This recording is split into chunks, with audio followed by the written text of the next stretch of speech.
కందగడ్డతో కరిజలు, పావు కిలో కందగడ్డ, గ్లాసుడు చక్కెర, చిన్న చాయ్ గ్లాసుడు, ఇక పిండి పావుసేరు పూరి పిండి, అది యాలకుల పొడి. ఇది మంచిగా ఇవి కడుక్కొని మీద కొద్దిగా పొట్టు లేకుండా చాకుతో గిట్ల గిట్ల అంటే మొత్తం తోలత్తది తెల్లగా.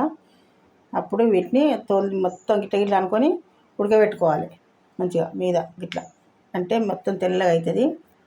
అప్పుడు అయినాక ఉడకబెట్టుకోవాలి, ఉప్పు వేయద్దు, వట్టిదే ఉడకబెట్టుకోవాలి మెత్తగా. ఇక కందగడ్డల పొట్టు తీసినాం ఉడకకముందే. ఇగో ఇట్లా వస్తుంది, పల్సగా వస్తుంది. ఇక చాకుతో గీక్తే అంతే. ఇలా గ్లాసులో నీళ్ళు పోసి మెత్తగా ఉడకబెట్టుకోవాలి. ఇక ఈ పిండి జల్లెడ పట్టుకొని ఉప్పు వేసుకో, కొద్దిగా అంత ఉప్పు వేసి కొంచెం అంత నూనె పోసి మెత్తగా విసుకుందాం. చేసుకునే విధానం: గ్యాస్ ముట్టించి మెత్తగా ఉడకాలి, సిమ్లో పెట్టుకోవాలి గ్యాస్, మెత్తగా ఉడుకుతాయి అప్పుడే. మూత పెట్టుకోవాలి మంచిగా. మూత పెట్టుకొని ఆలోపు మనం ఈ పిండి విసుకున్నాం, పిండి విసికి పక్క పెట్టుకున్నాం. మెత్తగా నానుతుంది మంచిగా. కొంచెం అంత నూనె పోసుకొని కొంచెం నీళ్ళు పోసుకుంటా కలపాలి మెత్తగా. కొంచెం మెత్తగానే ఉండాలి పిండి, ఇది పూరి పిండి.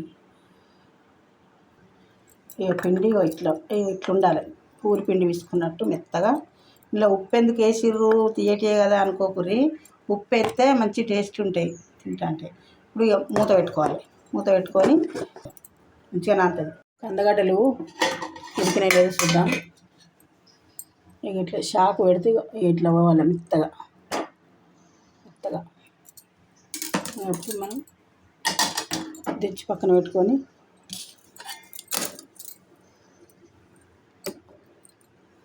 యాలకుల పొడి, చక్కెర, గ్లాస్ చక్కెర, కొద్దిగా సప్పగా ఉంటే మళ్ళీ పోసుకొని ఇప్పుడు దీన్ని మెత్తగా పప్పుతో మెత్తగా అనుకోవాలి. కందగడ్డ ఇక మెత్తగా ఇట్లా రుబ్బుకోవాలి. మెత్తగా ఇట్లా చల్లారింది. ఇక కరిజల చెక్క తీసుకొని ఇట్లా పొడిపిండి పోసుకోవాలి మొత్తం దీనికి, లేకుంటే అంతా అతుకుతుంది దీనికి.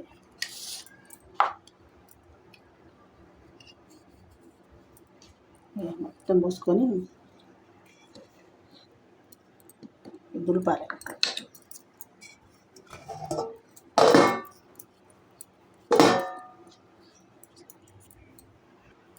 పొడిపిండి పోసి ఇట్లా పూరి లెక్క చేసుకోవాలి. ఇవి వేసుకొని దీన్ని వేయాలి.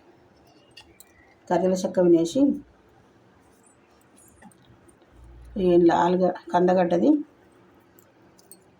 కందగడ్డ ముద్ద ఇట్లా పెట్టుకొని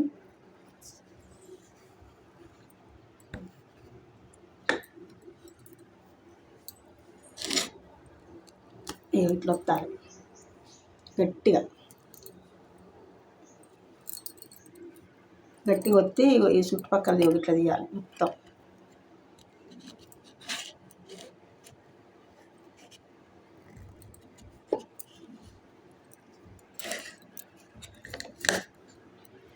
ఇట్లా గట్టి వత్తి ఇదంతా తీయాలి.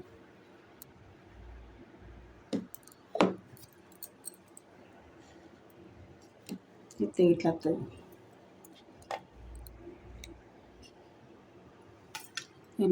నూనె రాసిన ప్లేట్కు ఇవన్నీ ఇట్లనే వేసి పెట్టుకోవాలి.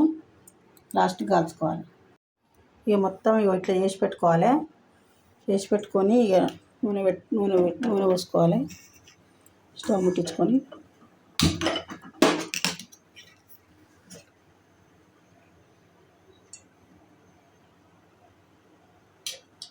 ఇక మునిగే అంతా నూనె పోసుకోవాలి. నూనె మంచిగా వేడెక్కాలి. నూనె వేడెక్కింది.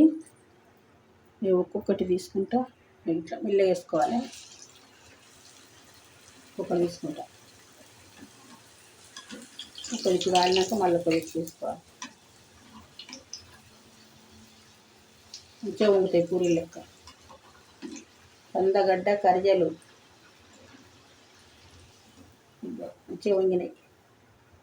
అన్నిట్లనే తీసుకోవాలి. కందగడ్డ కరిజలు రెడీ.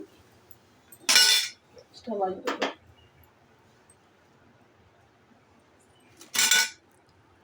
వేడి వేడి కందగడ్డ కరిజలు రెడీ. సూపర్ ఉన్నాయి, వేడి వేడి కమ్మగా ఉంటాయి. నచ్చితే లైక్ చేయండి, నలుగురికి షేర్ చేయండి, చేసి పెట్టుకోండి.